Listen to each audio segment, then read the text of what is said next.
Welcome to today's edition of the Rush 24/7 podcast. Okay, look, it's Friday, and we don't have a whole lot of time. I'm learning here that I can't get it all in every day, so I'm going to stop wasting time. Live We're just going to get started here. In sunny South Florida, it's Open Line Friday. Righto, Open Line Friday. All yours today, folks. Whatever you want to talk about, have at it. It doesn't have to be Trump. It doesn't have to be politics. It doesn't have to be Washington. It can be anything you want.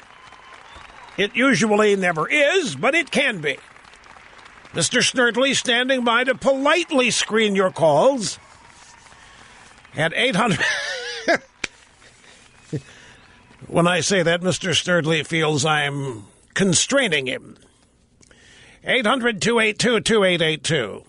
If you want to send an email, lrushbo@eibnet.us.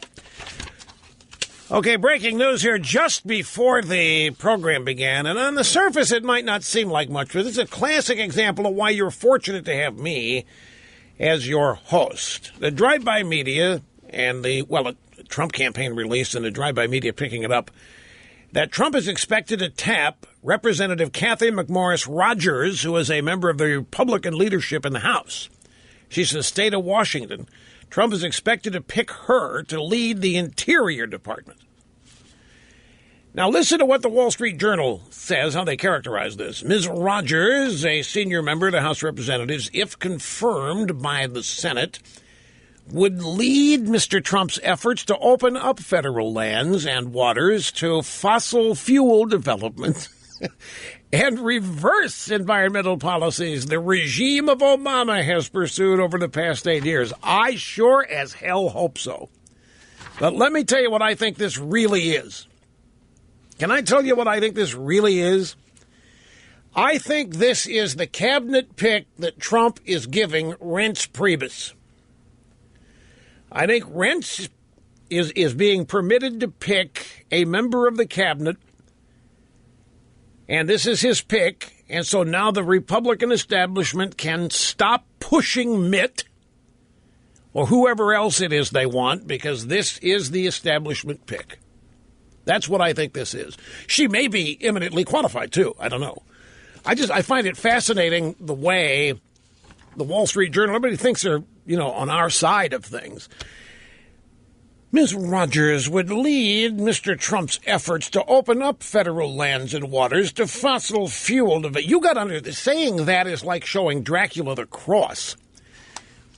Global warming, ladies, some politician said this the other day, yesterday maybe, and he's got it exactly right. This whole climate change, global warming thing has become a religion, and the reason, the point about that is that since it's a religion, you can't criticize it.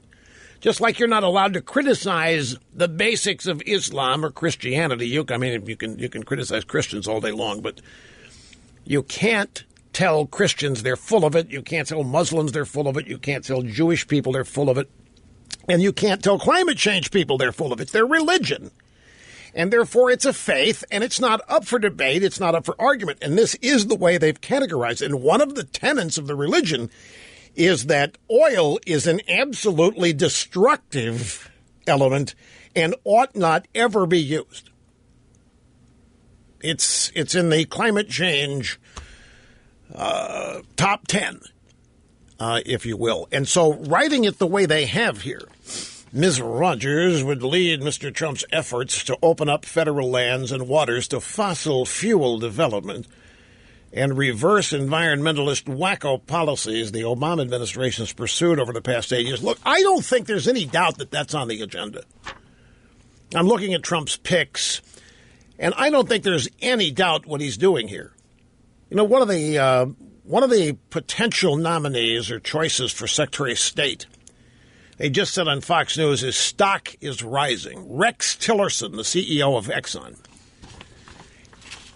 No, I'm not joking. Have you ever, by the way, heard of a better name for a CEO of an oil company? Rex Tillerson. And he looks like a Rex Tillerson. He's a good guy. And you know why Trump likes him? The guy does deals. He has to. As the CEO of Exxon, They do business in 50 countries. This guy negotiates deals on behalf of big oil, and Exxon is number one big oil. And Trump is very proud of this team he's putting together.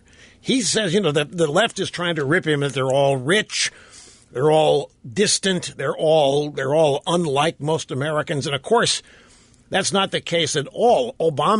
Trump is saying, I want people who've made a fortune. I want people who know how to make money in America. I want people to be able to grease the skids for other people to make money in the country. I want people who know how to do that, and I want people who can lead in doing that. Obama doesn't have anybody that knows how to make money other than have it donated to them. And his cabinet, Obama had 3 generals in his cabinet, too? Do you remember the media making a big deal of it? He had 3 4-stars in his cabinet. Do you remember the media making a big deal about it? They didn't. You know why? Because Obama's generals were not warrior generals. Obama's generals were the politically correct generals that are appeasement-oriented and do whatever Obama wanted, no matter whether it was good or bad. But Trump is very proud of the people that he's named in his cabinet, and I don't know if it's going to be Rex Tillerson or not. I only know what I just saw on Fox, in which they say his stock is rising. But I can honestly tell you I've always admired Rex Tillerson. I'm having a mental block. The name of the guy he replaced. This guy was a classic oil company CEO. I remember a picture of this guy after Exxon had reported massive record profits. And, of course, the media hated that. And they ran a picture of his predecessor. His name is on the tip of my tongue. It'll come to me. Anyway, Rex Tillerson replaced this guy. And Rex Tillerson is Hollywood good looks. Rex Tillerson is the entire package.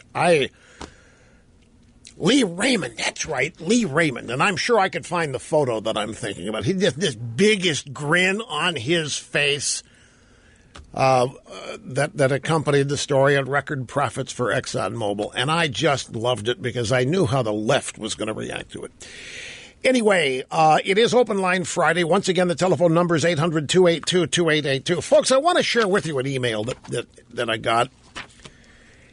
And it's actually tough to pick one. We are so blessed, Catherine and I and everybody on the Rush Revere Time Travel Adventures with Exceptional Americans team.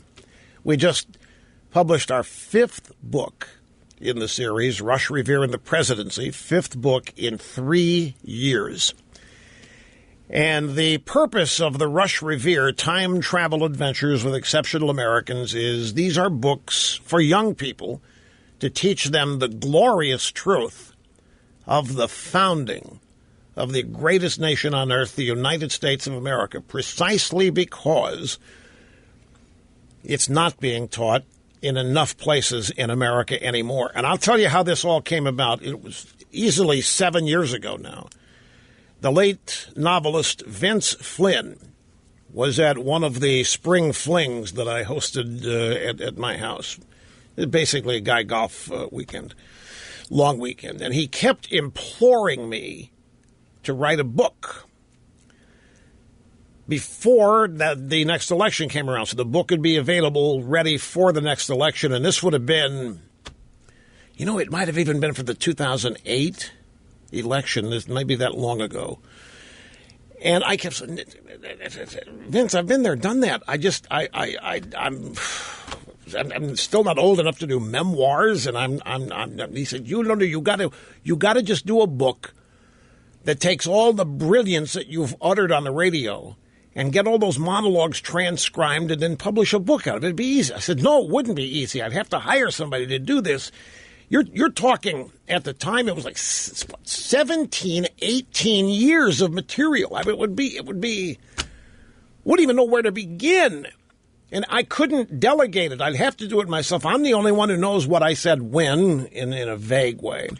But he kept pushing me, and he kept pushing me, and I kept saying, I don't know if I've got the impetus, the desire to do it right now. And during one of these conversations, my wife, Catherine, said, why don't you do a book for a history book for children? And that gave me pause.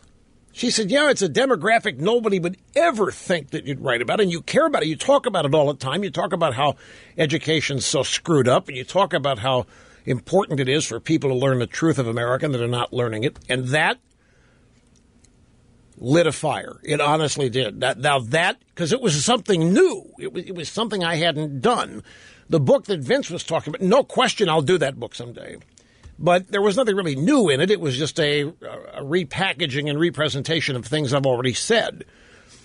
And when I would tell him that, but you say so much. Not everybody can possibly have heard everything you said. You realize how much brilliance of yours is just laying there on your website unread?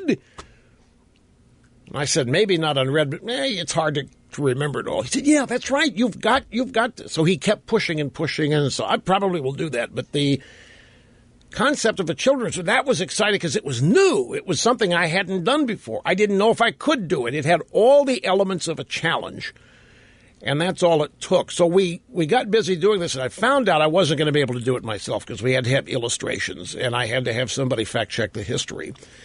And I needed assistance in writing dialogue for people anywhere from 10 to 13 years old because I don't have kids, and therefore I'm not around people that age very long. So we put together the absolute best team to do this.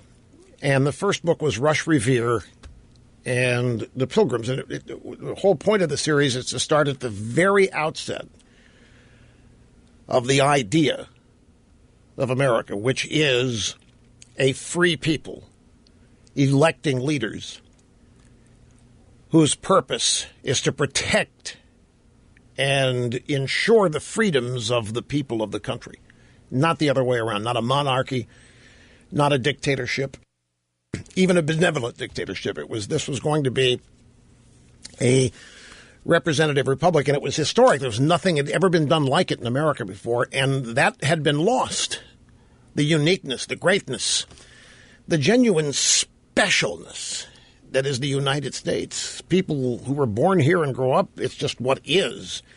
And if they're not taught how hard it was, if they're not taught how great the founders were, if they're not taught the obstacles, the adversity, if they're not taught the genuine miracle that had to take place for this nation to form, then they're not going to regard it as anything special, and they're going to be very open to what they are being taught, and that is how America's flawed and how America's imperfect. And that's what American history has largely become, how America's unjust, how America is immoral from the days of its founding, how America's a nation of bigots and extremists and racists, and it's always ticked me off. So the idea of having a way or getting involved in a project to counter that. Now, that was exciting and it was challenging. So Rush Revere and the Brave Pilgrims got it started, and now we're up at number 5, Rush Revere and the Presidency. And I'll tell you, folks, it is heartwarming. We've got the Rush Revere website, the Rush Revere Facebook page, which we keep separate from rushlimbaugh.com. We sometimes post in both places, but the operations are separate and apart. And we get pictures and we get emails from families and children reading these books. And we get stories from people who tell us their kids never liked history, never liked reading, and now they can't get enough. They want their parents to read the books to them constantly. They can't wait for the next one to come out. I can't tell you what a feeling of accomplishment and satisfaction it is. And then when you see the pictures, and I could read to you countless numbers of emails from readers all day long. Let me just pick one last night. It's from Melissa. We started reading Rush Revere and the Brave Pilgrims again last night, and my young children love it. My 9-year-old son was just found reading it to his younger siblings in my bed while they were supposed to be getting ready for a day of school. It's a good thing they're homeschooled. I can't wait to expand our Rush Revere library. Thank you for making history fun. My kids hate to put your books down. They can't get enough of Liberty's antics. Never before has history held their attention. This is exactly what we were aiming for. And to have this kind of affirmation day in and day out. is so rewarding I can't describe it. History, back to the email. History is especially important to our family as a military family. We definitely believe the old saying that those who don't understand history are doomed to repeat it.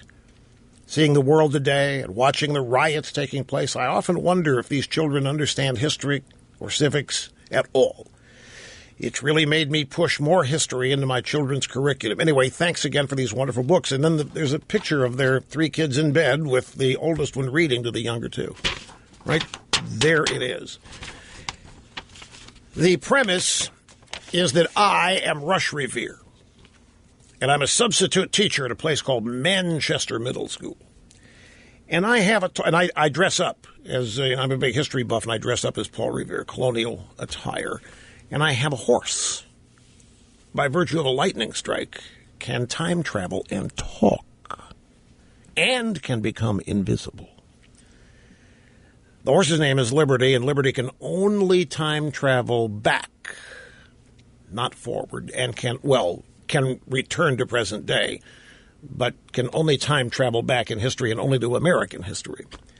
And that's the vehicle that we use to teach the history. We actually take the readers on time travel trips back to the events that we are attempting to teach, so that the reader is actually immersed in the event, and the people, the founders involved, actually converse with the students that time travel back with Revere and Liberty as they converse with themselves.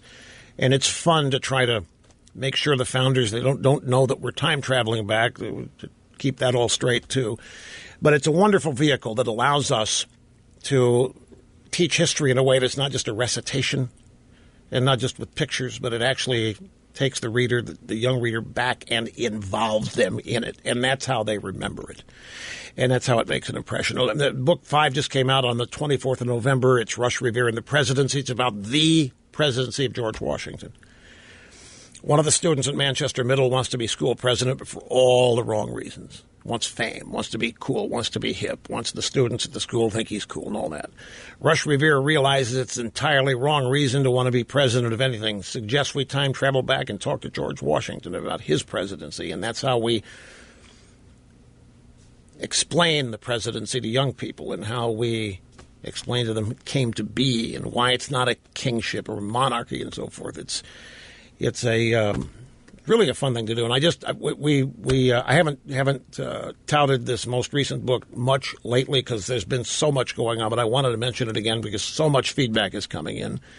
It's Rush Revere and the Presidency, and thanks to all of you who are making it once again a bestseller. I've got to take a brief time out. We'll do that and come back with much more after this. You sit. By the way, the picture on the email I just described with the 3 kids in mom's bed reading Rush Revere, the eldest child reading to the other 2. We've posted the picture at facebook.com, Rush Revere. Folks, there are 5 books. As I say, Rush Revere and the Brave Pilgrims got it all started. This one's Rush Revere and the Presidency. One of the great things is that every time there's a new book, all of the others in the series get fresh attention and fresh sales. And it's, folks, we really, really believe in this series now because of actual experience, the impact that they are having. And if you are at all worried about what your kids are facing or will face in school, this would be an excellent way to get them started on understanding the truth and the greatness, the uniqueness, and the specialness that is the United States. They're hardcover books. They're not children's books in the sense. They're not coloring books. They're not picture books.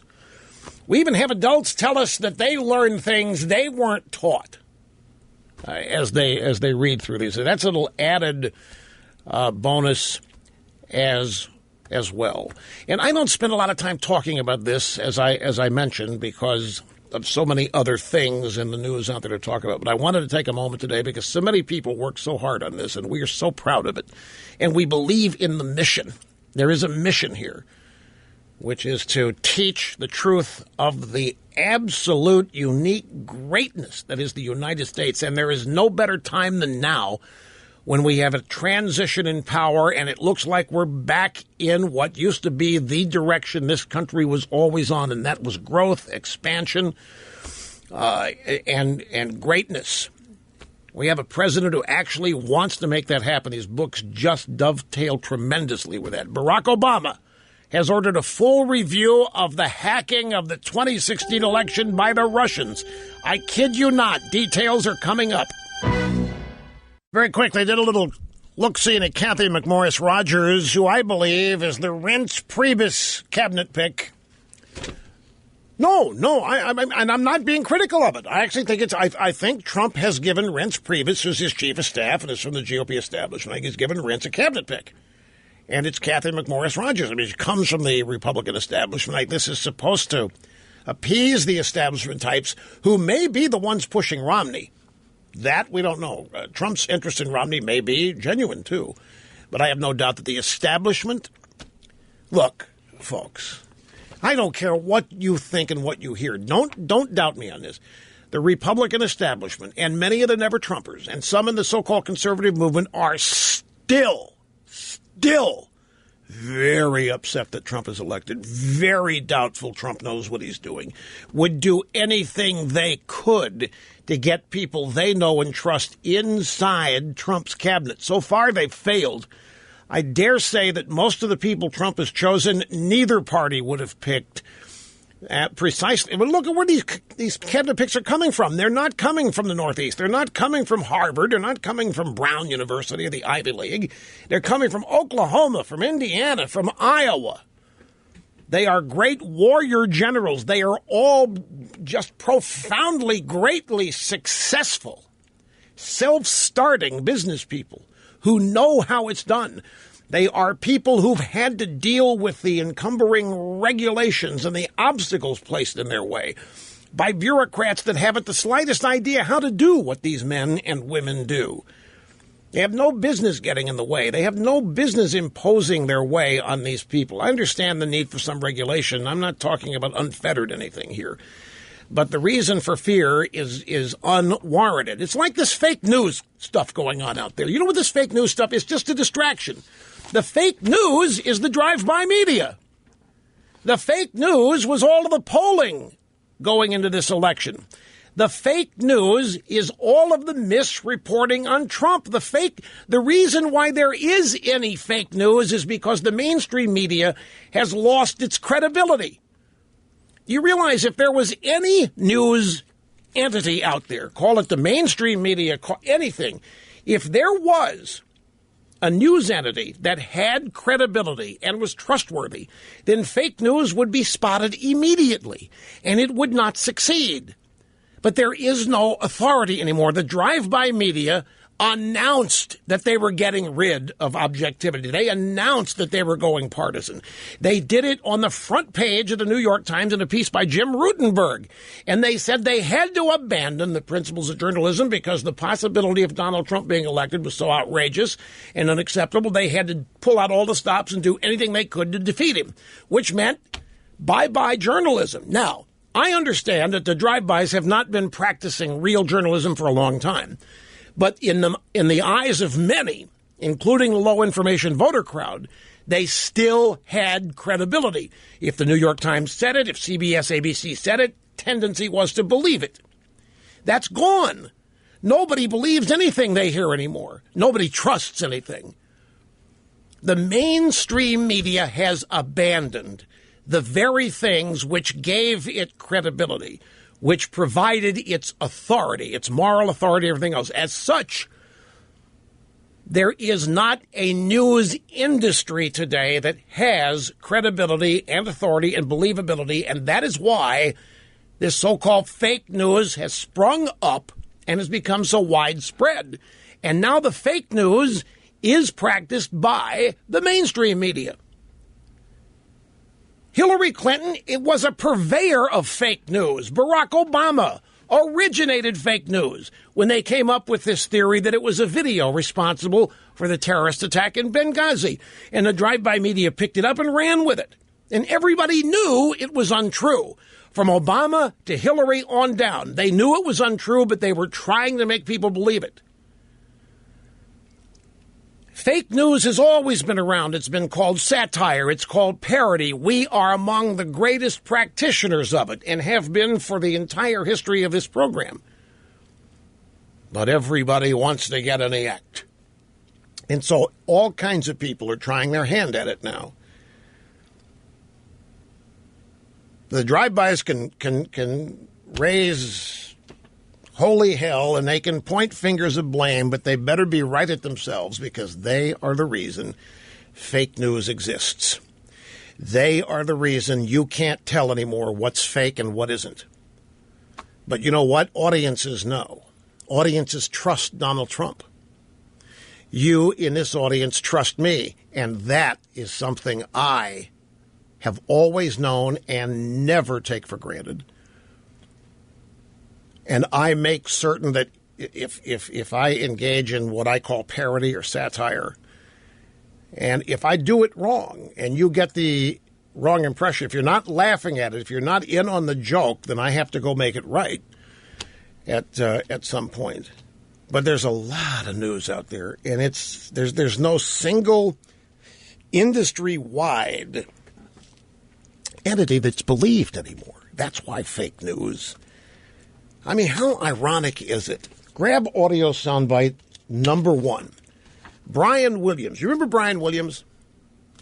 Brian Williams used to be the anchor of the NBC Nightly News until it was found out that he was literally lying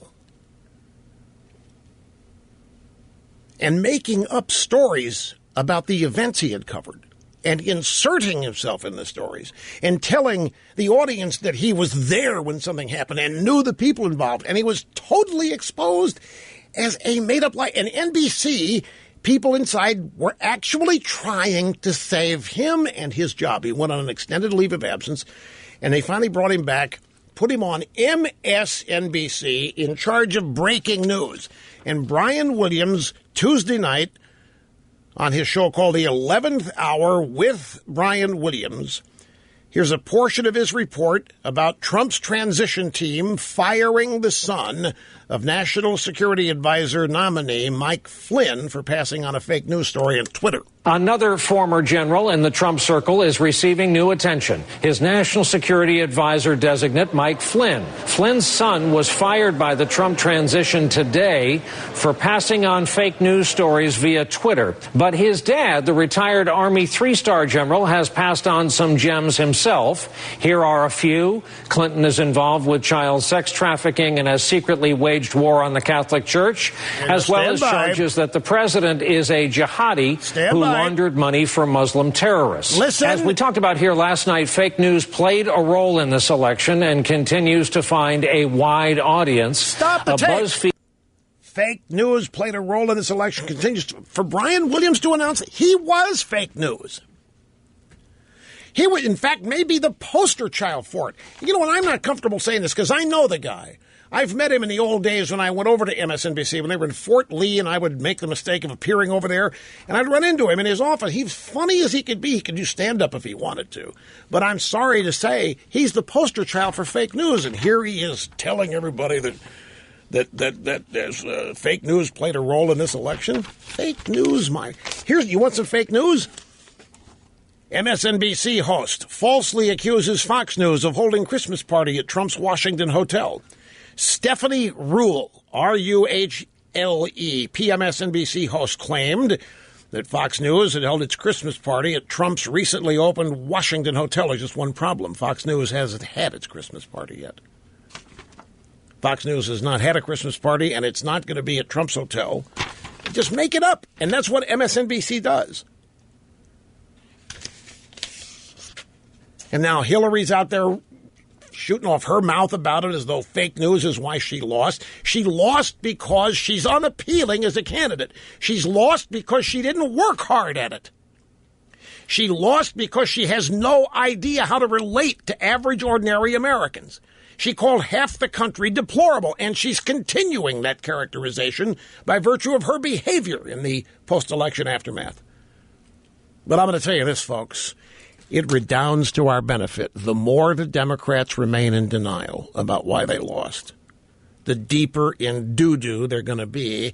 And the harder it's going to be for them to extricate themselves. The longer they lie to themselves about why they lost and why they've been losing since 2008, the better off for everybody who is opposed to them. There's a great thing happening out there right now, folks. Low information voters and people all over the country are finally seeing. They're not being told. They are seeing, they are witnessing who and what liberals and liberalism is. They are seeing the extremism. They are witnessing it firsthand. Nobody's telling them. We've already done that. I've spent my life here explaining liberalism and defining it to people. Some believed it, some took it under advisement, some it didn't matter. But now this hysteria, this unhinged lunatic behavior, they are demonstrating it to everybody.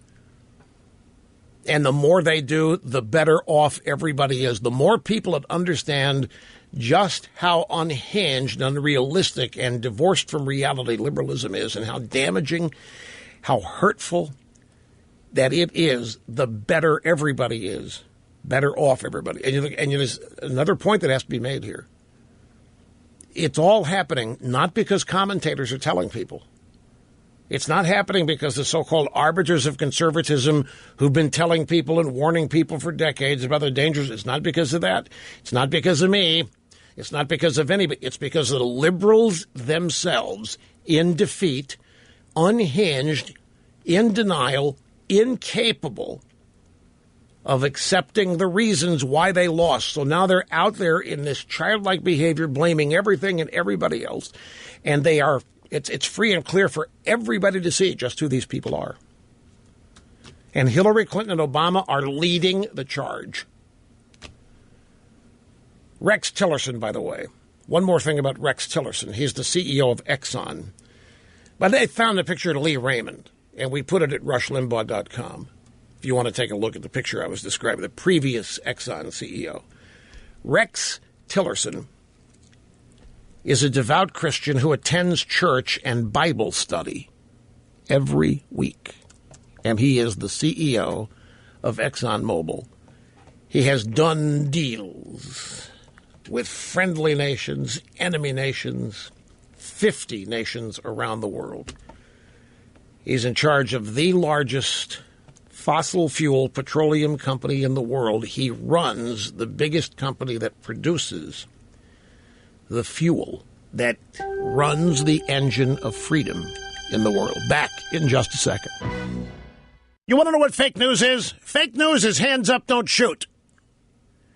And that fake news lasted for 2 years, coming out of Ferguson, Missouri. There was no hands up, don't shoot. It didn't happen. You know more fake news? I can't breathe. I can't breathe. Eric Garner in New York, supposedly choked by policemen. He didn't. He had a heart attack. There was no hands up, don't shoot. Michael Brown was not running away from the cop. He wasn't surrendering. His hands weren't up. But everybody was lying about it. You want fake news? The left owns fake news. I'm sorry to get so agitated about it here, but I'm about at my wit's end on this. The latest batch of fake news is that the Russians are responsible for Hillary's loss because they wanted Trump to win, so they hacked voting machines. They have done recounts in 3 states. Trump is picking up votes in 2 of the 3 states. The entire recount is flawed. There was never any fraud that could be measured in terms of any hackery. The Russians didn't have anything to do with it, but the Democrats are telling themselves that's why they lost. Big-time fake news. And CNN has breaking news that Obama has ordered a full review of 2016 election hacking by the Russians. The news comes from Lisa Monaco, who's an advisor to Homeland Security Counterterrorism. And then there's this. Republicans ready to launch wide-ranging probe of Russia despite Trump's stance. Now, what do you think when you hear that headline? Well, are you still confused? Well, don't be. Because the headline makes it look like the Republicans in Washington are going to look into this business of the Russians hacking. It isn't the Republicans, it's Lindsey Graham and McCain. Senator Lindsey Graham said he plans to spearhead legislation to hold a series of investigative hearings, and McCain joined him. That's it. The headline, Republicans ready to launch wide-ranging probe. So now Obama's going to run around, and you know what? The Republicans realize there's a problem too, because they've decided to join me in this investigation. The Republicans haven't decided to do anything. A couple of people that wish Trump weren't president on the Republican side, McCain and Lindsey Graham, are doing this.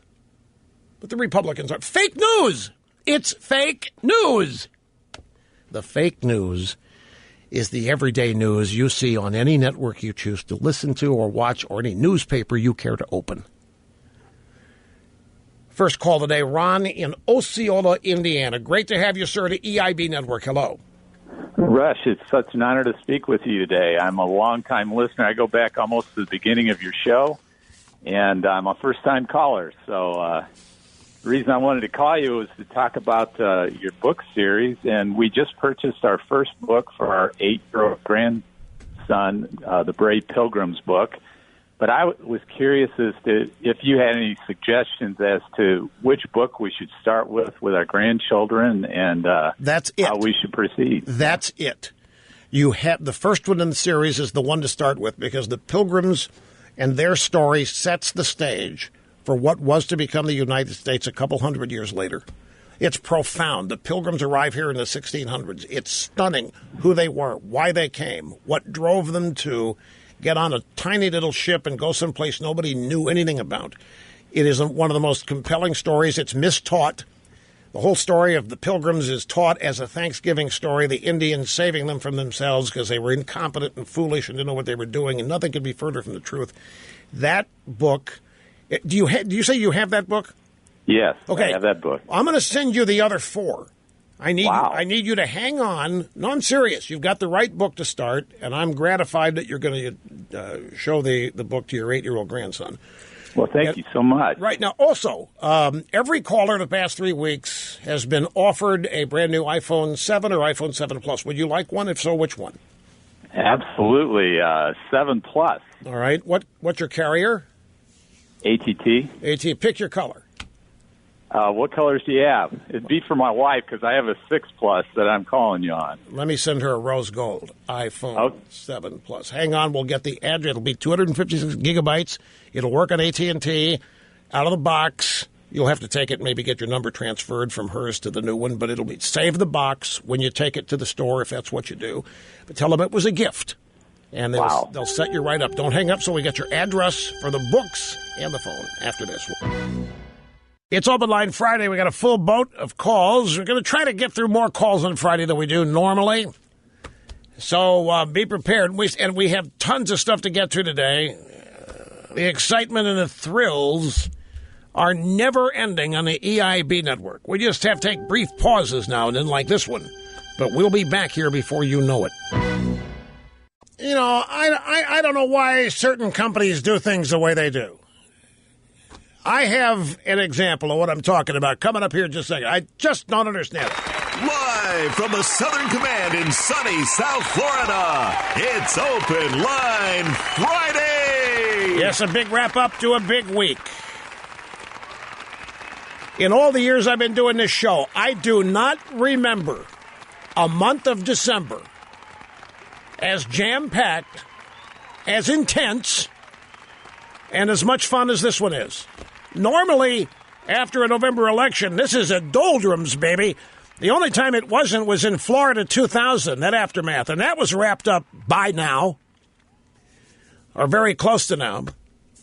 Anyway, 800-282-2882, the email address, lrushmo@eibnet.com. So I don't understand how some companies do business. They have to have a reason. I just can't figure this one out. There is a TV provider that I signed up for when they first offered service some years ago. Now, not that many. It's because it's relatively new. It's like in the last 2 years.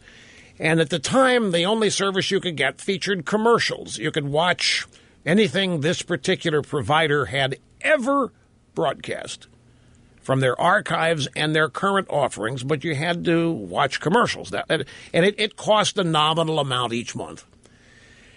Well, they just allowed and offered an upgrade for commercial free. You can upgrade and pay twice what you're paying per month and get everything commercial free. So I just downloaded the upgrade, and I clicked on upgrade, and it says, you got to go to the original device you ordered our service on. Well, I'm sorry. That device has been out of service for 2 years. There's no way I can go to the original device to upgrade. I want to pay these people money, and they're making it impossible for me to, because the only recourse is to call them. And I can't call them because I cannot hear people like customer service people on a phone. And no matter how many times I tell them I can't hear them, they continue to read from their script. And so it's impossible for me to talk to customer service people on the phone. So I'm stuck. I can't, there's no way I can upgrade. I cannot give this company the money that I want to give them. And I don't know of any other outfit like that. If you want to upgrade, doesn't matter what device you have the service on, click on upgrade. Things happen. Your account gets upgraded. Your billing cycle is new with the new amount, and you're done. They've got their reasons here. I just can't figure it out. But they're not going to get any upgrade for me because it's not possible. I'm not going to go back and find a device. I don't even know which one it is. I've got them all, but I haven't the slightest idea which device 2 years ago I used to originally purchase this service. You'll never have this happen to your RushLimbaugh.com. I'm just telling you, if you want to upgrade at RushLimbaugh.com, you can do it from wherever, whenever. It doesn't have to be the original computer that you signed on with us. It doesn't have to be the original phone, tablet, or anything else. Same way if you want to buy the Rush Revere books, you just buy them. You don't have to go back and find the original device. I know it's probably security related, fraud related, and so forth, but anyway, you know the contretemps, the controversy that erupted earlier this week when Trump tweeted out that $4 billion was just too much to pay for a new Air Force One. Actually, two of them, so let's be accurate. Two new editions of Air Force One, 747-8s, the biggest 747 Boeing makes. They're not selling well, by the way. They've had to reduce production. And we went into a long, drawn-out discussion of what Trump could be up to. Did a history of Boeing and their relationship to the Iranian nuke deal, the fact they donated to Republicans, and that's why the Republicans didn't stop Obama doing the nuke deal, because Boeing wanted the sanctions lifted so they could sell new aircraft to Iran for their national airline. And then the Chicoms are involved because Boeing makes a lot of aircraft for the Chicoms. They even have a factory there. And so the drive-bys in the media and the know-it-alls, the experts in nothing, and the drive-by media immediately started making fun of Trump, saying he was lying and making it up. There's no way two Boeing 747s cost $4 billion. Then I went to my little tech blogs and I found the same ignorance and idiocy, making fun of Trump. He can't possibly be this stupid. What a doomkoff. What an idiot that we've elected. And they started looking at the retail price for a Boeing 747 if, say, Japan Air was going to buy one. And I'm sitting here. It's amazing the number of people today who are willing to express their genuine new kind of stupidity, willing to express in public their total ignorance of things. It's almost an epidemic, if you ask me. The number of people, entities, be it journalists, be it bloggers, be it anybody, willing to broadcast their stupidity and ignorance. And this was a great example of it. Well, what do you mean? Even the Air Force, they're not going to be overcharging like $4 billion for a 747. Do you know what this 747 is? You know the way to understand Air Force One. It's not a 747. That's just the shell that it's in. There isn't an airplane like this. This airplane will withstand the radiation from a nuclear blast. This airplane can stay in the air indefinitely as long as there are tankers around. This airplane has communications devices and defense mechanisms and shielding devices, technology for communications that nobody even knows exists. It has a full-fledged medical operating room on board, should there not be anywhere nearby and the president needs surgery. The idea that two of these planes might cost $4 billion is entirely reasonable. The only thing about this Air Force One that makes it look like a 747 is that that's what the shell of the device looks like. It happens to be the largest, which is what's needed, domestic aircraft made. The only one larger is the Airbus A380, and there's no way Donald Trump is going to buy an Airbus for Air Force One. So a Boeing 747-8 is it. Well, it turns out, this is from the UK Daily Mail, headline, Trump was right about Air Force One. Pentagon budget documents show Boeing program slated to cost more than $4.2 billion. Government budget and procurement documents show that President-elect Trump, was right to insist that the new Air Force One jets will cost taxpayers more than $4.2 billion. How many people do you remember going on cable news, Fox News, MSNBC, CNN, trashing Trump for being an ignoramus on this? I'm sure if you watch cable news, you've seen countless people laughing at, mocking, and making fun of Trump. And how many people are surprised that it's a UK paper that unearths the truth, which is right here in readily accessible Pentagon contract documents? UK Daily Mail has obtained documents showing long-term research, development, test, and evaluation costs alone running to $2.872 billion. I actually heard some people, these things only cost $189 million. What are you, $4 billion? This Trump is $189 million was the first payment of the first contract that was simply a we're going to do it deal. It had nothing to do with the actual cost of the airplane. This is, folks, it's a serious problem, and it may sound funny to you when I say it, or it may sound cruel, but there's just way too much stupidity out there among people who ought to know better. There's too much stupidity, and the reason the stupidity is there is because these people cannot get rid of the blinding partisanship and bias they bring to their existence.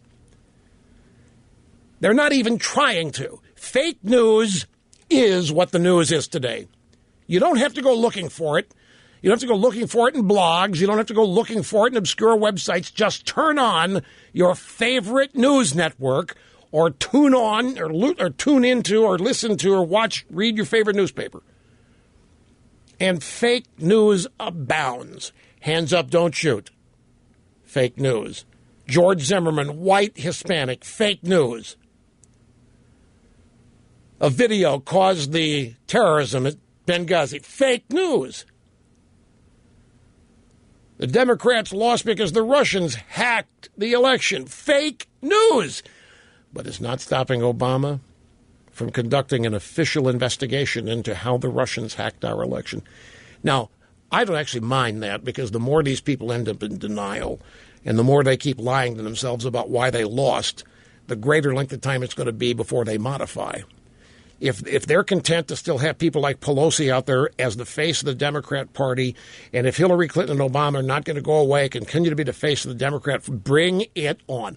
The longer these people continue to live in denial about why they lost, that just means the longer it's going to be before they start making the changes they have to make if they're going to win elections at the local level again, which is where they're going to have to go. Let's go to the audio sound bites on this. Hillary Clinton, this was late yesterday afternoon in Washington, on Capitol Hill. She went up there. I guess there's two things. She had her bash was last night for her donors, right? She had two things, a Harry Reid thing, but when is this party for her donors? I thought it was last night or it's tonight, or maybe it's next Wednesday. I've been confused about the date. But the interesting thing about that, here's Donald Trump running around doing free rallies, and his purpose is to thank the people who voted for him and to continue to explain his agenda. What he's doing is brilliant, folks. I don't care what you think of Trump. I don't care what you think of his agenda. I don't care if you're never Trumper, Republican establishment, Democrat. You're watching a master at work in Donald Trump. I don't care if you disagree with what he's doing, saying. You're watching a master. Okay, December 15th is her party. Okay, so 6 days. He is reinforcing why they elected him. He's thanking them. He is explaining his agenda day in and day out. Remember the mistake the Republicans made in 1994? They stopped teaching after they won the House. They assumed everybody had gone conservative. The whole country had gone conservative. Trump's making no assumptions. He knows exactly why he won, and he's going around continually reminding people, and he's going to these states that the Democrats laugh at and make fun of. He's going to the states where many of his cabinet picks are from. And meanwhile, the Democrats are sitting out there in their usual hovels, lying to themselves about why they lost, and it has nothing to do with them. No. Fake news, the Russians, stupid voters, Trump lied, any number of things, except the truth. And here's Hillary. She went up to the Harry Reid photo or portrait unveiling and goodbye to Harry Reid. And I'm told that when she was seen walking into this thing, that young women in the Capitol literally started crying. Hillary, thank you for... Oh, my goodness. I haven't had sex since the elections because They're saying that, by the way. No sex. They're even writing it. Some babe at the Atlantic, either whoever it was, I don't know. I haven't had sex since the election, and it's Trump's fault. Well, I don't know if it's on strike. They're just a special kind of stupid. They're in the throes of depression. You know what other young women are doing? They're dyeing their hair black instead of wearing veils. Lamenting the defeat of Hillary Clinton. Anyway, here's Hillary on Capitol Hill speaking at the unveiling ceremony of the dingy Harry portrait. The epidemic of malicious fake news and false propaganda that flooded social media over the past year, it's now clear that so-called fake news can have real-world consequences. Lives are at risk. Bipartisan legislation is making its way through Congress to boost the government's response to foreign propaganda, and Silicon Valley is starting to grapple with the challenge and threat of fake news. It's imperative that leaders in both the private sector and the public sector step up to protect our democracy and innocent lives. I'm just going to tell you again, Mrs. Clinton, the reason fake news even lives is because people like you have abandoned all authority and credibility. You've got none. People think you lie. Your husband lies every time you open your mouth. They think the drive-by media lies and tells falsehoods and is biased irreparably and incorrigibly. There isn't any source authority for anything out there now, so whatever goes, goes. Yeah, there is no... In fact, you know what the proof of this is? The proof that the drive-by media no longer is source authority, no longer is... They have their own fact-check operations to fact-check themselves. We put together a little montage of Hillary Clinton as a purveyor of fake news herself. The great story here for anybody willing to find it and write about it and explain it is this vast right-wing conspiracy that has been conspiring against my husband. We came out of the White House not only dead broke, but in debt. I did not know that Vince had any of the documents related to our personal business in his office until after his death. This video is disgusting and reprehensible. It appears to have a deeply cynical purpose to denigrate a great religion and to provoke rage. I thought using one device would be simpler. 1975. I decided that I was very interested in having some experience and serving in some capacity in the military. And he finally said to me, he said, "You're too old. You can't see, and you're a woman." I remember landing under sniper fire. And to my husband, I mean, he woke me up Wednesday morning and said, "You're not going to believe this, but..." And I said, "What is this?" That's just a brief montage of the fake news that Hillary Clinton has been responsible for her. So every one of those is a lie. Every one of those little montage ingredients is fake news. Not to mention the story she tells about being named after the mountaineer, Sir Edmund Hillary, first man to climb Mount Everest. The only problem with that is that when she was born, nobody had ever heard of him. He didn't climb Mount Everest for 6 years after she was born. Anyway, I have to take a break, but there's much more of this in your phone calls. Hang in there, be tough, my friends. We're coming right back. Okay, I want to get back to the phones when we have a break here at the bottom of the hour, and we'll get back to your phone calls. Always try to take more calls on Open Line Friday, just to get a cross-section of what it is people are interested in and what they wish to talk about. Plus, we'll review Trump's thank you address last night. Iowa, back after this, folks. Don't go away. You want another example of fake news? Folks, this is starting to really irritate me because of the lifespan this stuff is getting.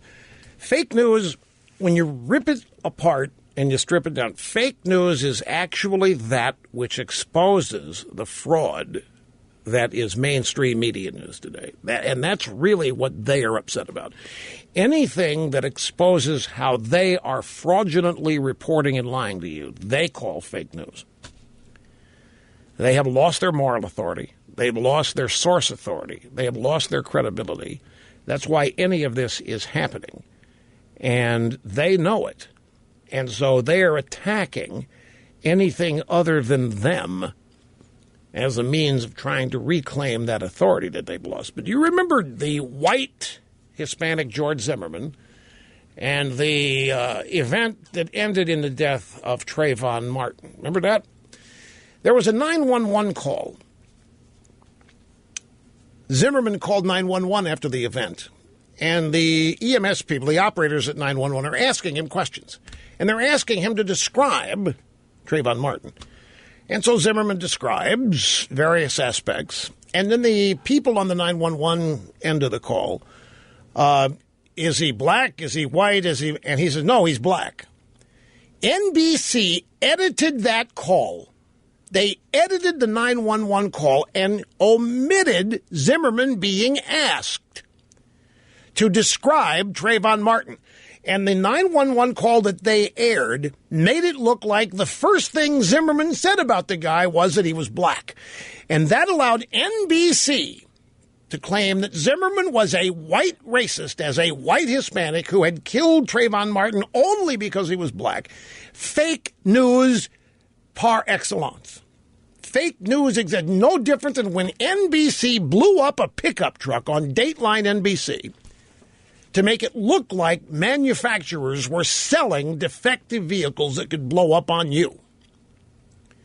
There is a long history of fake news and lying news and distorted news from the mainstream media. And they're now being called on it. They are the ones who announced via our old friend Jim Rutenberg. I couldn't believe this when I saw it. Front page of the New York Times. We in the media have got to abandon our principles of journalism in order to defeat Donald Trump. His potential election is such a great threat to America that we have to abandon our principles of fairness and objectivity and truth and do whatever it takes, including use our opinions to destroy Donald Trump. From the moment they did that, they just threw away the primary ingredient they had always been thought to have, and that is objectivity and fairness and not bias. And there was a lot of people who thought they were non-biased and fair and all that. Don't doubt me on that. Low information crowd. I mean, you wouldn't believe, folks, the number of young people to whom the New York Times is a Bible. I could show you stories of 25-year-old, 30-year-old tech people who think the greatest day in their lives is when the New York Times removed the paywall and became free. They were so excited. They wrote about it for a week. Now, to me, the New York Times is worthless, literally worthless. Angrily, literally worthless to me. But to them, gospel. And they've thrown it away. Here's Troy in Enid, Oklahoma. It's great to have you with us on the EIB network. Hi. Oh, my gosh, Maharishi, what an honor. Look, Trump being elected and now getting through to you after 27 years of listening, to quote Matthews, has a thrill running up my leg. Quite literally. Oh, you're happy about it. Okay, cool. Sure. I'm sorry. I'm having trouble understanding you, so I was waiting for you to be transcribed. That's the delay. Oh. Well, look, I tell you, I'm just going to get right to the point here. Trump supporters need to remember why they voted for Trump in the first place. You need to have a heart and just be patient, because for me, it was the fact that Trump's a businessman. Wait a minute. Are you getting worried? Are you thinking Trump supporters are on the verge of abandoning him? Yes, I do, because my wife, my mother-in-law, a lot of the guys that I work with are questioning some of the things you're doing. They're worried about the cabinet picks, some of the things he's doing, the Boeing thing. And, they just need to remember that he's a businessman. And to me, I feel the country is a business and should be run like one, which is why I supported Herman Cain when he ran. And I think it's especially true for those questioning his cabinet picks, like you said. Trust that he's choosing these people on merit and for no other reason. I don't know, Rush. I don't think the loyalty through the process, through the whole primary season was a deciding factor for him. Or even appeasing the establishment as far as that goes. I'm tired of these reporters and commentators trying to lump Trump supporters together. Okay, now wait a minute. I'm looking for something here that I had prepared for just this, and I can't find it. You're telling me that you have friends of yours who supported Trump who are beginning to doubt him now? Because they're believing what they're hearing in the media about his cabinet picks being no good, or because of the Air Force One deal? Yes, that's correct. This is. I don't know if they're not. It's not that they're not that they're questioning the support for him, but they're questioning his picks. They don't want. They're wondering why he's calling Romney in for all these. Interviews. Okay, that's it. That's why I was being patient here, folks. There had to be some explanation for this, and Romney, I'm sure, is it. But you know what? I don't doubt. This is why I said earlier that I think it's brilliant that Trump continues on these thank you tours, because when he's out there, he continues to hammer his agenda and he advocates for his cabinet picks. He explains to people who they are. He thanks the people for voting for him, and he continues to articulate his agenda. And it's the best. He's got the entire media apparatus arrayed against him. Fake news daily about Trump, lying about him, lying about his cabinet picks. And I think he's got to keep doing this. You like his cabinet picks because they are business successes. Obviously, you said that's why you supported Herman Cain. No, that's not necessarily true. I mean, that may be, to me, it's funny. You listen to even guys like Krauthammer and others speculate as if they even have a clue. Trump is a businessman. He got to where he is because he's a businessman. That's why I voted for him. That's why I supported him. That's why I try to get all the people that I know to support him. And he's doing exactly what I thought he would do throughout the election process, which is he's vetting these people. He's taking his time, and I don't give a rip why he chooses the people that he chooses, because I don't even pretend to know why. Wait a minute, though. You're telling me, Frenzy, you just did Krauthammer. Now you're confusing me. Who is it that's ripping on Trump that you don't like? In the media. Okay. The left-wing media. It isn't going to change. It isn't. No. It's not going to change, Troy. You've got to ignore this. I do. No, you're not. You're not. You're calling here. You're worried about it for some reason. No, I'm not worried about it. I'm trying to get the people that are listening to your program, the people that I work with, because I tell them every day, I said, don't worry about this. The reason he got to where he is right now is because of his success in business, and that's why we voted for him in the first place. Okay, and the reason that he's picking these people is because he's running the country the way, or he's planning on running the country, and the reason he's picking these people or vetting them the way he is he's doing it exactly like he did when he was. Okay, look, folks, I'm going to explain. I've got to take a break here. I'm going to explain. I know exactly what you're talking about. I know what your fears are. I know what you're worried about, and I'm going to address them, but I've got to go here quickly. But before I do, as you know, Troy, every caller is offered a free brand new iPhone 7 or iPhone 7 Plus. Would you like one of the two? I absolutely would, sir. Which one? Well, it'd be for my wife, and like the previous caller, I'd like the Plus in the rose gold. And what's your carrier? AT&T. You got it. Rose gold, AT&T, iPhone 7 Plus. Hang on so Mr. Snerdley get your FedEx address. It's 256 gigabytes. When we give things away here, it's top of the line. And none of this 3 weeks of shipping. You'll have it tomorrow. Don't hang. Yes, they may be doing their Christmas shopping, but not everybody's going to get through here. So why do you want to cast a pall on it? Quick time out. Back with more after this. Don't go away. Meeting and surpassing all audience expectations every day, Rush Limbaugh, your guiding light. Look, I'm going to answer Troy in the monologue segment the next hour in just a few minutes. I don't think I'm squeeze it all in with the precision that I want within the remaining time. I want to get a call or two in here.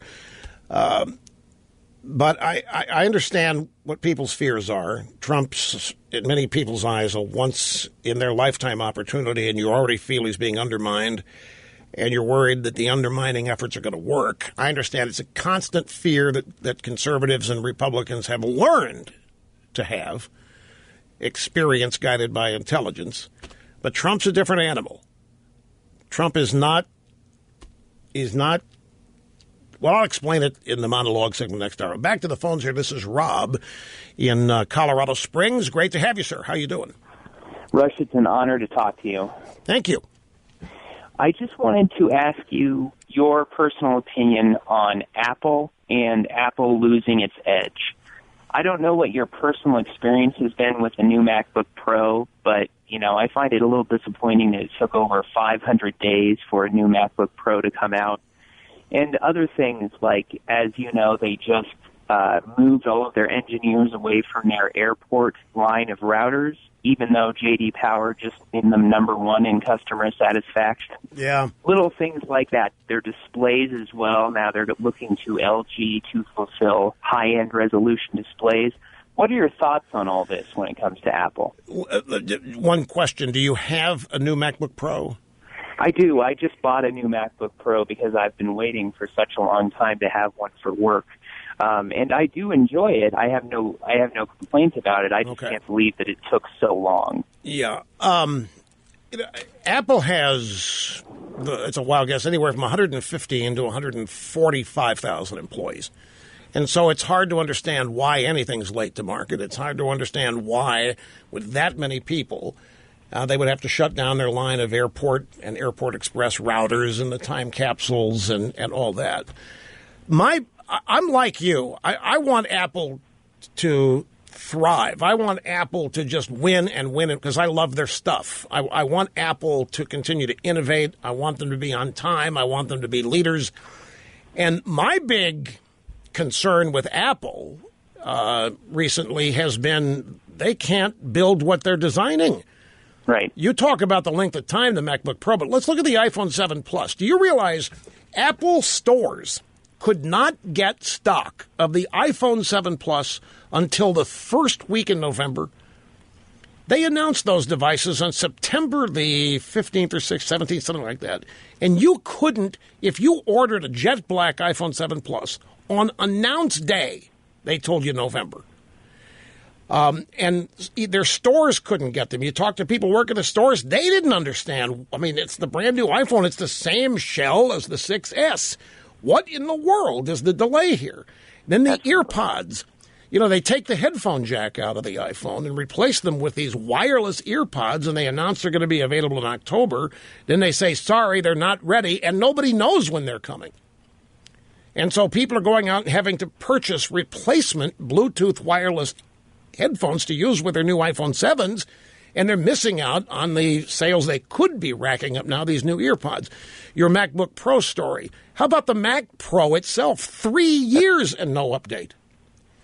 And what confounds all this is they don't tell anybody. They're so shrouded in secrecy. They may have decided to cancel the Mac Pro and haven't told anybody. My guess is that there's going to be a super-duper MacBook Pro refresh in 3 or 4 months, and you're going to be cursing yourself for buying the one you bought. I think they're putting everything they've got in the iPhone right now. I think they are that's their moneymaker. I think they're putting all their innovation in the iPhone, and nobody really knows because they are so secretive. But look, I'm like you. I wish that we knew more about why there were delays. I wish that they were able to more easily manufacture what they can design, because the stuff they release is just super. It's just the best. Becomes iconic and the best, and you want more and more of it. But I think they're fine. The iPhone is still the only phone in the world that matters, for example, and their laptops ditto. Quick timeout. Back after this. Don't go away.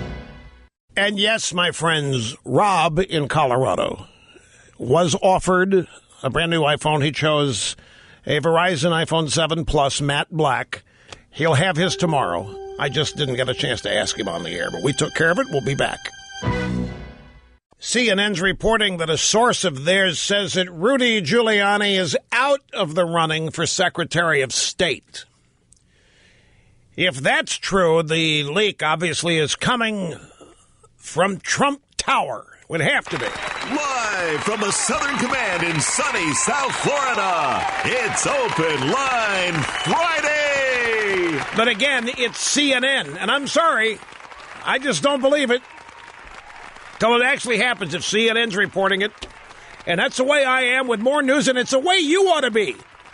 And I'm thinking about this guy that called it's all down in the dumps or angry here because people are criticizing Trump and his picks and so forth. You got to, folks, you've got to ignore those people. I'm going to get into that here in just a second.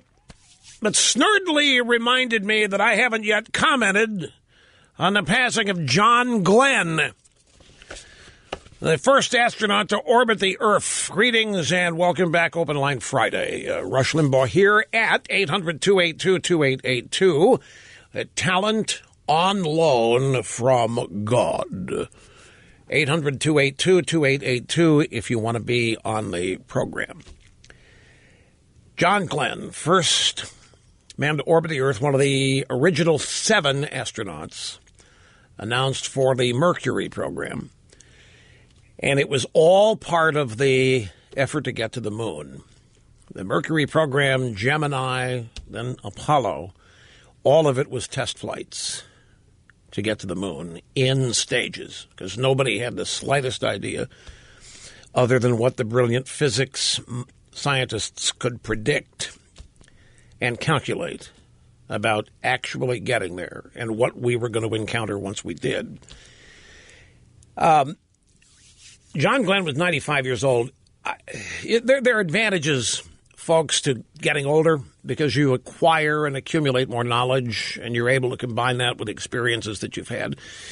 And you're able to put some things in perspective that younger people can't. This is not a put down of younger people. I'm not trying to be preachy to younger people. As always, I'm trying to be informative. Space flight today for people under 40 is, to them, it's going to Mars. To them, it's colonizing an asteroid or a planet in order to save ourselves because of climate change. But back in the 60s, when the first 7 astronauts were selected, they were test pilots. They were test pilots on the leading edge of breaking the sound barrier. These guys flew airplanes. You know the life expectancy of a test pilot in the 40s and 50s and 60s? It would stun you how many test pilots died. They were the essence of pioneers and bravery and courage.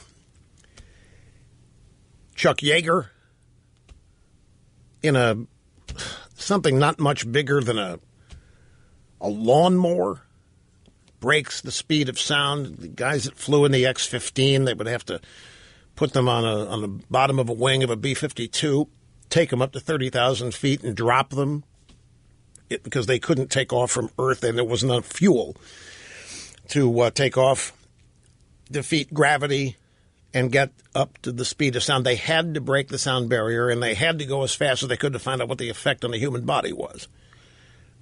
Could human beings remain conscious? Could they control an airplane in those circumstances? And many of these guys ran out of fuel, and had to parachute back. The aircraft themselves had parachutes. Some of them had to eject. This is the place John Glenn came from. He flew fighter aircraft in Korea. I mean, his young life was one of putting his life on the line practically every day. And that continued all the way through his spaceflight career, his astronaut career. And I heard Dr. Krauthammer was discussing this a little bit last night on Fox, and he actually was quite right on the real scope of this. You know, I would urge everybody to visit the Smithsonian Air and Space Museum in Washington. It is one of the most fascinating places you can go in all of Washington. Of course, the National Archives and all the monuments. But you've got to see some of the early spacecraft. When you actually see, not a picture, not video, when you actually see what one of these Mercury capsules was, and you realize that these guys got in that thing, and it was atop a giant, for its day, rocket. A massive explosion underneath you. And this is a great way of expressing it, as Krauthammer did yesterday. The launch crew assists you getting in this thing, and then they leave. And they go to a bunker 3 miles away, shielded from the blast, shielded from any potentiality of disaster. But you're not. You are on top of what everybody else is running away from. You are on top of what everybody's hiding from. And in Glenn's case, I think the rocket he was on was the first time. When Alan Shepard, the 15-minute suborbital, that was a Redstone rocket. And it was a big rocket for its day. But Glenn, the rocket necessary to get one of these guys think that these things in orbit, I think was, I want to say Atlas, but I get the names of the rockets confused. But the point is, the Mercury space capsule was not much bigger than the couch the astronaut sits in. It was tiny. It was cramped. Do you know the original design did not even have windows? The original design of the Mercury spacecraft had no windows because the designers didn't want any weaknesses. It was the Atlas 6-3B that launched Glenn. Yeah, the Redstone is what launched Shepard and Schirra. But anyway, and the Atlas rocket was huge for its day. The original designers, the scientists, the Oppenheimers and the von Brauns, they didn't want any windows. Those were weak structural points. They wanted the astronauts with no way to see outside. The astronauts insisted that there were going to be a couple of windows in it. So they were there. They were smaller than an airliner window is today. And they really had to fight hard for those windows. They got them. And you're on top of this rocket, and it's going to take you someplace where no human being has ever been. And you're going to be up there for 3 times an hour and a half. It takes 90 minutes to orbit the Earth, and you're going to do 3 orbits. And then you're going to fire on top of this missile, on top of the capsule, was what was the retro tower. Well, that was the escape tower. On the back of the capsule behind it was the retro rockets, and they were going to fire. And they had to fire at the precise time and place. They were not fired manually by the astronaut. It was all computer programmed, written, and designed, because if there was even a 2-second error, that capsule would come down thousands of miles away from the rescue boats. The precision necessary to make this happen, nobody had done.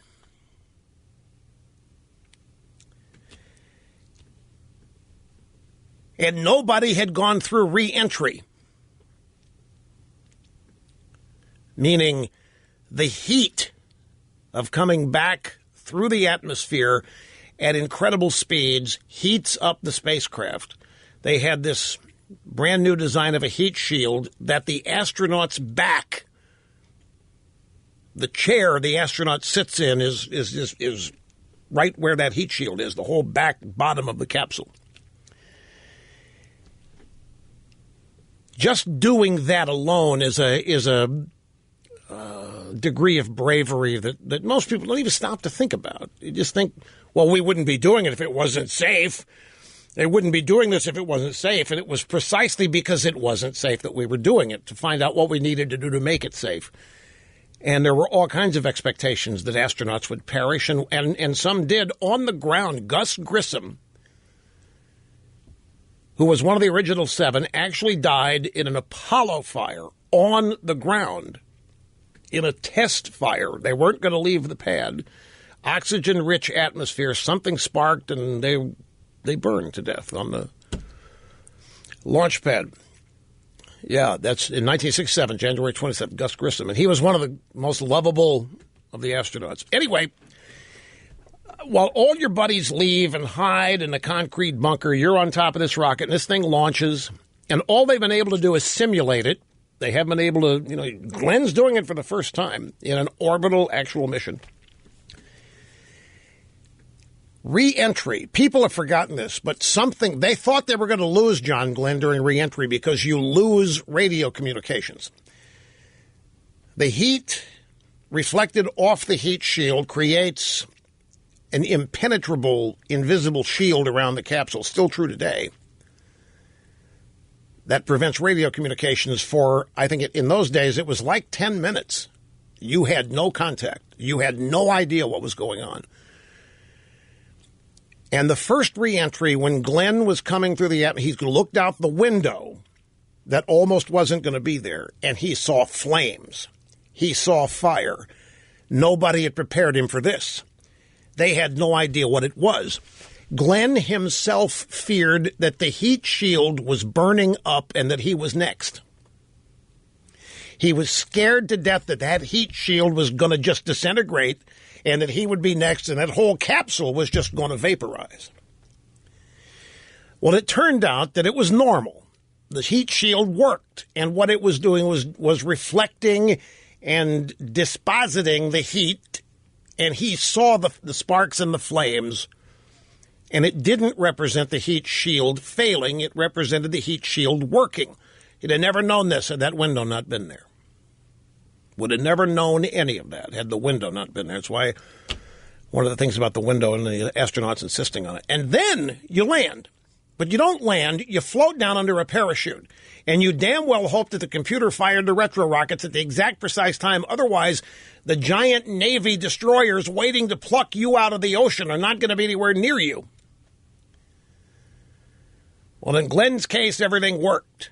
They were able to pluck him out of the ocean and the capsule, but in a couple other instances, it didn't work. The computer misfired a couple seconds later, and I forget, was it Wally Schirra? A lot of time has passed by. Might have been Grissom. It was Grissom who panicked, and he blew the hatch and left the capsule. And a helicopter came and tried, the capsule filled with water. They hooked onto the capsule, trying to get the capsule out. They wanted to save these things, and the helicopter could not. It was too heavy, couldn't lift. They lost Grissom's capsule. But these guys were the essence of bravery. Grissom just happened to, it's hot in this thing. They've just come through re-entry. There's no air conditioning in these capsules. You're not supposed to blow the hatch. You stay in that capsule till the helicopter grabs you and lands you back on the deck of the ship. You're not wearing any life preservers or any of that sort of stuff. There is the capsule itself does launch on touchdown a raft-type device, but I don't think it deployed. Grissom almost drowned. He's out there swimming around, and the helicopter's coming to get him, and they try to save the capsule. But the point is that these guys were every bit as brave as Columbus and these people that got on these boats and thought they were going to the edge of the earth. And today, all that's been lost because it's so far ago. And spaceflight today is so much different. And it's been romanticized in movies as normal as living on Earth and so forth. And unfortunately, that's what people's experience with it is. But those guys were just a breed apart. Chuck Yeager, to this day, is celebrated by people in his generation, and Glenn for the bravery and the courage. And as I say, it all was part of getting to the moon. Every launch of a Mercury capsule or a Gemini, which was 2 astronauts, was designed to learn what it took and how these capsules could maneuver in space and how you could dock them together. Could we send a rescue capsule up for one that had lost power? All of these things. That's why it took 10 years. Because all this was nothing but test.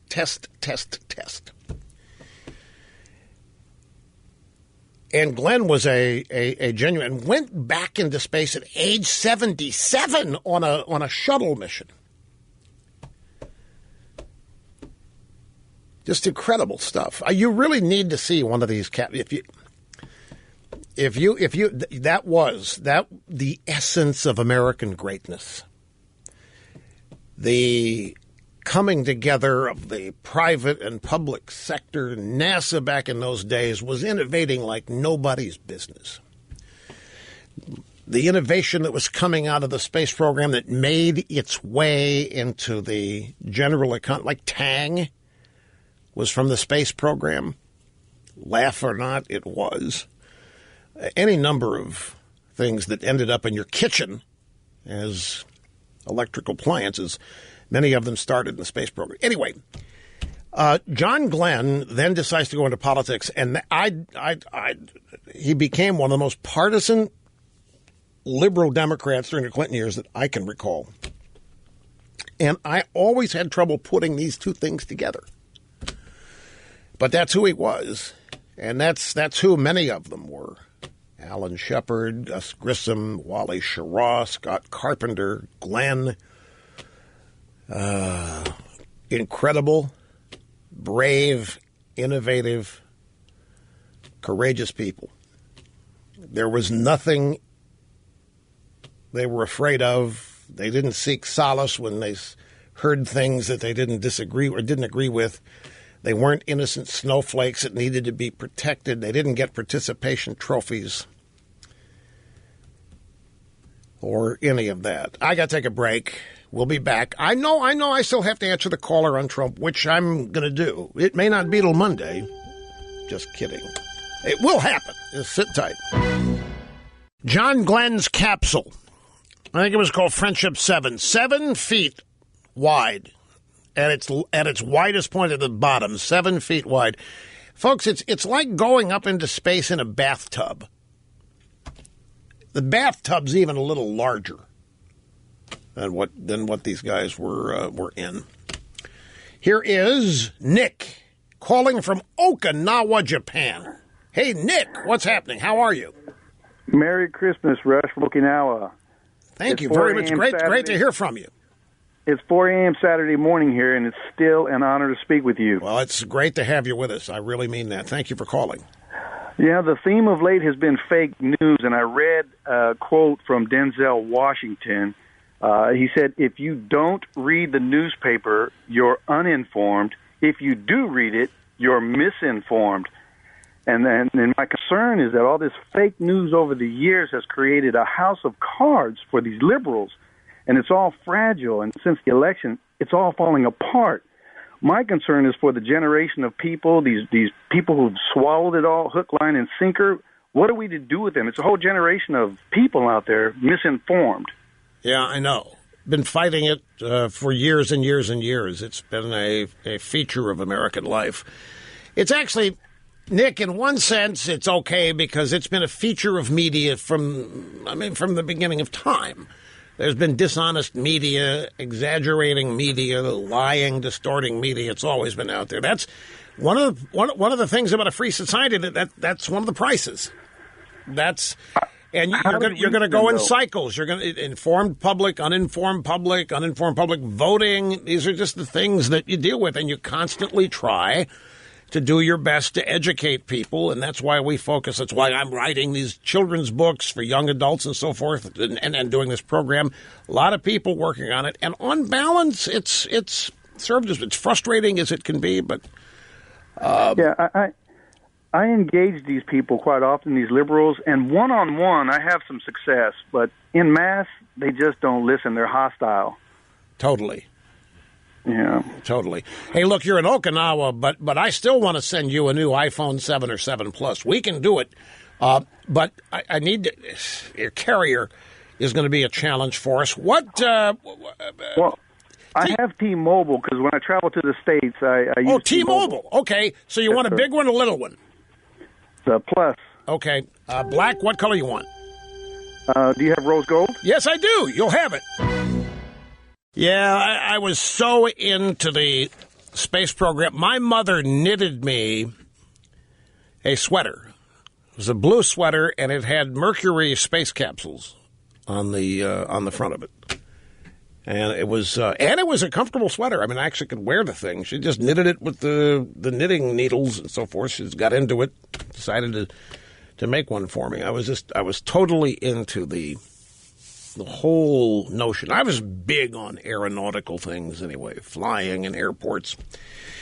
Darren in Athens, Georgia. Great to have you on the program, sir. How you doing? Rush, how are you? Very well. Very well, thank you. Good. I'd like to tell you my thoughts on the Democratic Party and have you comment. All right. I'm good at that. Yeah. I share a household with a very, I don't want to say liberal because she's a progressive and she'll let you know that she is definitely not liberal. And I believe that there is a difference between the liberals. We get the picture. And we know exactly what you're talking about. Sure. And so, they didn't quit after the election. They came home mad as hell, and they didn't stop. They're working, and things are happening on the local level.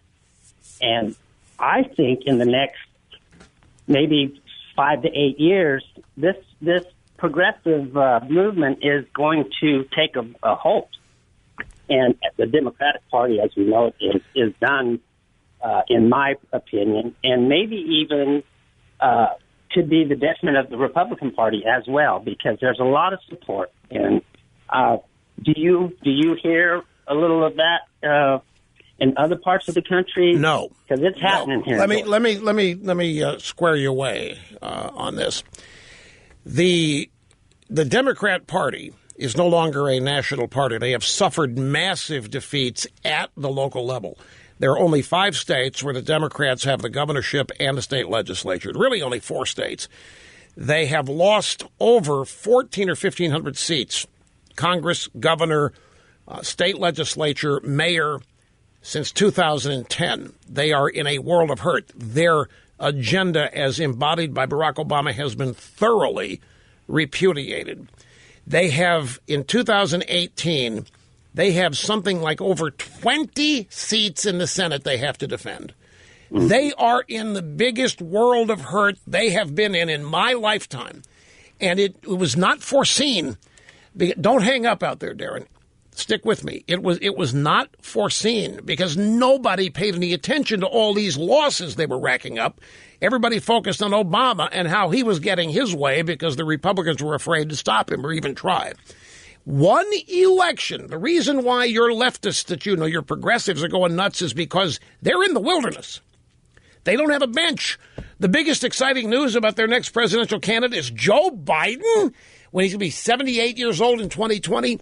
But let me tell you what I think the danger point is for us. It's one simple thing. Well, it's actually, there's more than one. The Democrat Party's fastest way back is illegal immigration. If we don't actually do something about this, they're going to be back sooner than anybody knows. The Democrat Party needs a permanent underclass. They need to import as many of those permanent underclass because our economy is going to start skyrocketing. Our economy is going to grow Trump, I really have great optimistic faith that Trump's going to do what he said because he is who he is. And his cabinet picks are going to help him get where he wants to go. But if he doesn't follow through on immigration, I don't mean a wall, but if we don't stop this, then the ingredients for the Democrat Party's rebound are going to be coming into this country every day like they are now. And if that doesn't stop, then the battle for those people's votes is going to continue. Republicans and Democrats are both going to be competing for them. And how you're going to compete for them, who can be the best purveyors of government welfare, sad to say, is how you appeal to those people. At least it has been. So that's the only reservation I have. Now, you might be saying, well, are you really afraid Trump's not going to... I'm not afraid of anything. I'm just waiting to see. Because that is the, I don't want to call it pressure point, but that's the vulnerability. There's another one, and that's Obamacare. Now, I haven't talked about this yet. I was intending to get into this in greater detail next week. But in case you haven't heard, there is an argument going on in the House of Representatives among the Republicans about how to do this. And the debate is over, do we repeal it and then replace it in 2 years or 3? The big argument is, because they don't have a replacement plan right now.